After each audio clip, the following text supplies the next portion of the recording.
Dear Aunt Flo is a podcast about bad periods, and I'm your host, Elisa Michelle.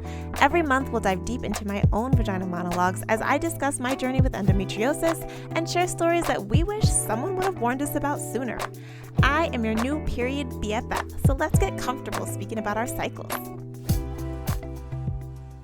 Okay, welcome back to another episode of Dear Aunt Flo. I'm so excited to have you.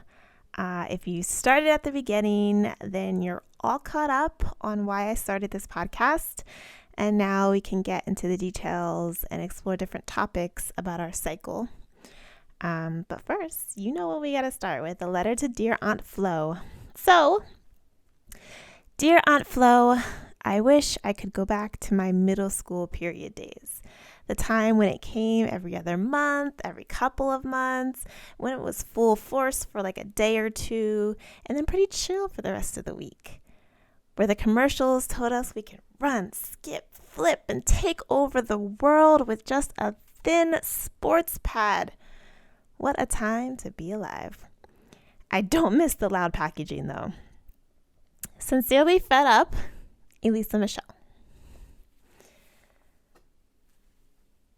It is Endometriosis Awareness Month and it's Women's History Month. So it's only fitting that we start from the beginning. Today we're diving into remembering our very first period. Honestly, it's pretty blurry for me. I know I was in middle school, so I had to be around 12 or 13 years old.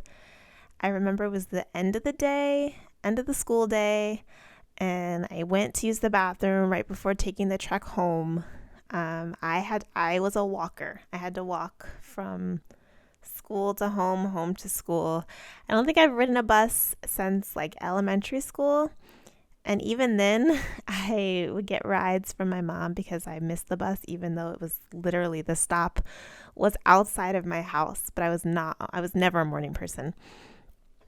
But I think a lot of it had to do with the fact that in fourth grade, we were going to school like any other day. And then our bus driver literally rode up an embankment on the side of the road. And then the bus flipped over. So I went from playing slide with my friend on the bus to literally like just sliding down and falling to the ground. To the other side of the bus because it was overturned. Luckily, I don't think anyone was like super injured. I know people probably went to get checked out for like shoulder injuries because literally we dropped. If you were on the right side of the bus, you dropped all the way down to like the floor, to the ground. I don't know how else to explain it, but it was wild. We're in fourth grade, fourth, fifth, and younger. So imagine, like, we're all kids. And it was told to us that the bus driver was drunk, or he was still drunk from like the night before and lost control of the bus, which is wild because he was always seemed like such a nice guy. But anyway, I totally just went off the deep end into a random story from childhood. But yeah, I think we were all pretty traumatized without knowing what trauma was. And yeah, like talking that up it brought up that story. So anyway, back to me going to the bathroom because I had to walk home from school. I went to the bathroom and there was something colorful in my underwear and I wasn't sure like what that was, what it meant. I silently freaked out because I was also the shy, quiet girl. I didn't want any attention on me ever. So I was just like, I'm going to just make it home, call my mom, tell her what's up. And so that's what I did. I walked home. I called my mom and I was like, this is what's happening. And she was like, oh, you got your period. And I was like, oh. She was like, I knew it would happen soon. And then when my dad came home, he was all like, I heard you became a young lady today. I'm like, what else do dads say? I don't know. Yeah, the most I was told was like, it was a part of life. I was given a book called The Care and Keeping of You. I'll try to add a link to it in the show notes, but this book basically just talked about hygiene and exercise and like picking out the right bra. I'm pretty sure it had nothing to do with periods, so I was very confused. And yeah, I don't know, but I was definitely a church girl growing up. So a lot of womanhood just became speeches about abstinence. It all circled back to abstinence and not much about like what a period is, why it's here, why you have it, like what's going to happen. Just don't have sex. Like that was it. I don't know how you guys handled transitioning into adolescence. I was the girl who always tried to hide my period, especially in school. It's weird because I almost feel like it was instinctual how I kind of got into formation when my period came. Like I didn't learn much about it beyond I'm going to bleed every month and have a little bit of pain, and it's all part of being a girl. So when it came, I somehow still fell in line. Is that weird? Is that relatable? Like I feel like we're told like these are things that are going to happen at certain points in your life, and then you kind of just like fall into it easily. It's like instinctual. I don't know if it's women's intuition, but it's just like you just kind of lean into your purpose, quote unquote. But anyway, I hated having my period in school because of the pads. They were so loud. Like I remember that flimsy plastic packaging. Like what were they thinking? Honestly, they were like super colorful, not discreet at all. They had all the patterns and the best designs. And I'm like, are we supposed to just like fangirl over this with our friends? Because I don't get the purpose. I just want it to be quiet so that nobody knows what's happening with my body right now. So I wasn't telling anybody I was bleeding. I would literally try to hide myself dropping a used pad in those damn floor disposals. Like you guys know, they were like white and they were metal and they had like openings on each side and then like a little bar at the top. So you had to fit your used pad in there. And like it was always at the floor of the stall when someone's right next to you. And so there was no privacy. I don't know who thought that that was a good idea, but it wasn't. But I would literally just try to like either cough really loud or move my leg foot in a position where like others couldn't see me dropping my used pad in there. It just seemed so embarrassing at the time. And it's weird too because don't get it twisted. Like girls' bathrooms are nasty. Like people, I remember, would not wrap their pad in the wrapper. They would just like put it in there, or tampons. They would just put it into the disposable thing. And I'm like, y'all not gonna clean that up? Okay. In high school, I was still shy about it, but I was a little more used to it. So I didn't care as much if someone knew. But I did notice that my cramps intensified. So in middle school, I got cramps, but like I could take Advil or Midol, I think was popular at the time, and like I'd be fine. But I did notice that my cramps intensified in high school, and we were still expected to show up to class, have extracurricular activities, staying home from school because you were on your period was never a valid excuse. And I'm like, had my body been on what it's on now, I feel like I wouldn't have even graduated on time because I'd missed so many school days in the month. Like I don't know how women deal with it now. Like I wonder if like there's people in high school and middle school who have debilitating cramps and can't get out of bed. And they're missing all these school days. Like how do you keep up? That's a toughie. In gym class, sit me down, please. I was extremely active and competitive. I played soccer. I took dance. I was a cheerleader. I was involved in other extracurricular activities throughout the year. So it was super exhausting. but I had to push through because I thought like I had to. Like, we're ladies, we're girls, we're women, we're bleeding through our vaginas and expected to still take on the world as though nothing different is happening to our bodies. It's really weird, no? Like, I feel that we should be able to like have a break or, take time off, use PTO, just have, or not even have to use PTO, like have time set aside specifically for people with uteruses who have their period to just be, not be on, not be expected to be at work or answer emails or phone calls or Zoom meetings. Just like, let us be. I think that would be like top tier. Things I wish someone would have told me about. Okay, so I'm going to talk about a few different things that I wish I knew when my period first started. One, that book. Like, give me better books. If you have book suggestions, I would love for you to follow me on Instagram at dearauntflo.pod. Send me some book recommendations that I can add to my platform so that there are others out there who have children or nieces who need some extra education about their period. That would be super great. Okay, so please don't judge me, but I wish somebody would have told me about sleeping while on your cycle. So up until college, every week of my cycle, I would only sleep on my back.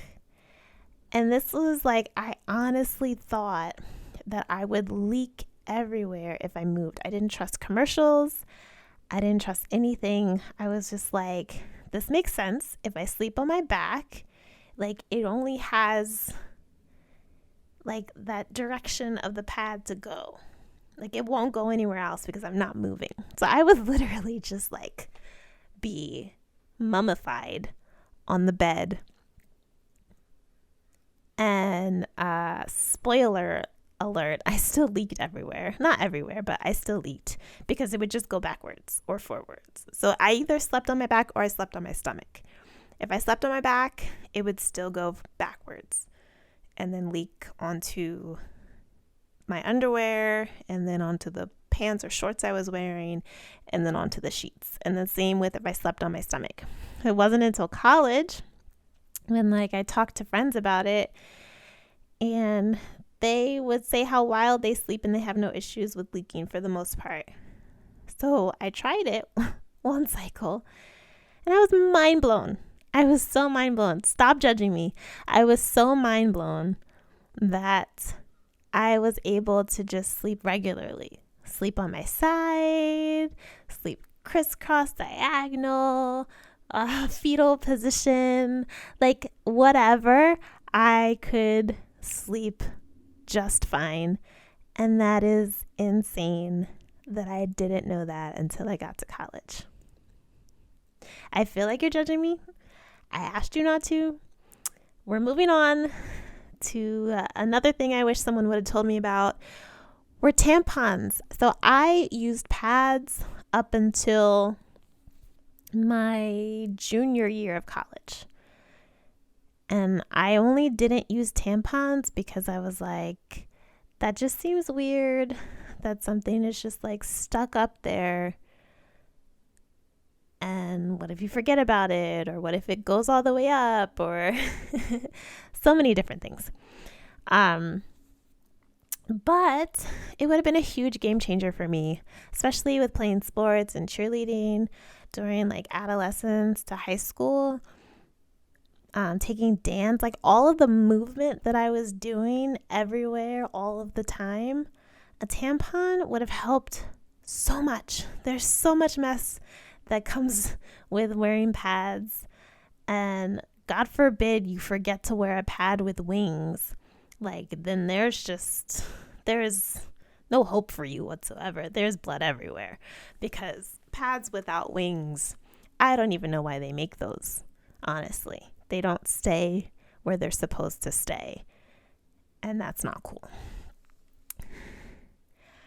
So yeah, tampons I think would have helped a lot with controlling the amount of blood that was being dispersed.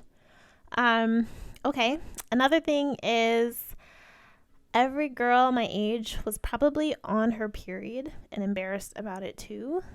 So I didn't need to be embarrassed. We could have banded together, we could have formed a support group instead of hiding in our shame. It's not shameful to be on your period. It is part of life. It's supposed to be a beautiful thing. It's when you're older and old enough, it's supposed to prepare you for, bringing life into the world. But I really wish that someone would have made me feel less shamed and embarrassed about it. I think sometimes I remember kids would be teased for being on their period, which is why I hid trying to drop it into the little canister at the bottom of the stall. I swear I will die on a hill, but those things were the dumbest idea ever. Okay, another thing I wish someone would have told me about: health class. It was not very memorable. I really only remember being taught about again, hygiene, anatomy, and then sex education. I mostly remember being super embarrassed because whenever they talked about AIDS or HIV, the test for that, the acronym was ELISA, and that's my name, and I'd be freaked out. I was like, oh my God, people are gonna think that I have it or I'm associated with it somehow. Listen, I was a child, okay? A child. But anyway, I really can't note how they discussed periods or women's bodies beyond pregnancy and sex. I think there should have been more of a curriculum centered around what is actually happening inside of your body. And then I wish someone would have told me to ask questions, to go to the nurse if I leaked or if it came when I wasn't prepared for it. I wish I was able to lean more on family and women figures in my life for support. And that could be on me for my reserved, shy demeanor. But I think that if an opportunity was presented for me to be more open and vocal about what was happening with me, I would have took that and ran with it. And at those young ages, you're very impressionable. You're seeking wisdom, and you're seeking out people who have knowledge in something that you are ill prepared for or just not knowledgeable on. And there's nothing wrong with that. And I think that there should be more help centered around how to navigate through that part of your life. I mean, think about how much more we would be knowledgeable in finances if we had financial literacy courses in middle school and high school. I don't know. I just think that if things were available to us to aid in our growth and our mindset, we would be a lot better off now as we're dealing with new things that come up, because my period today is nowhere near where it was in middle and high school, and I want that old thing back. Okay, I want it back. I wish that I knew so much more about how the body worked or works and why certain things happen. But life experience is always also a great teacher. So always be curious, always ask questions, always fight the system, and challenge the status quo. Because again, you know your body more than anybody else. Okay, let's close out with an affirmation. You can say it with me after I say it and take it into your day, week, or month. And here we go. I can learn from the past and still look forward to the future. So say it with me. I can learn from the past and still look forward to the future. Okay, I love you, I see you, I hear you, and I will catch you in the next episode. Peace.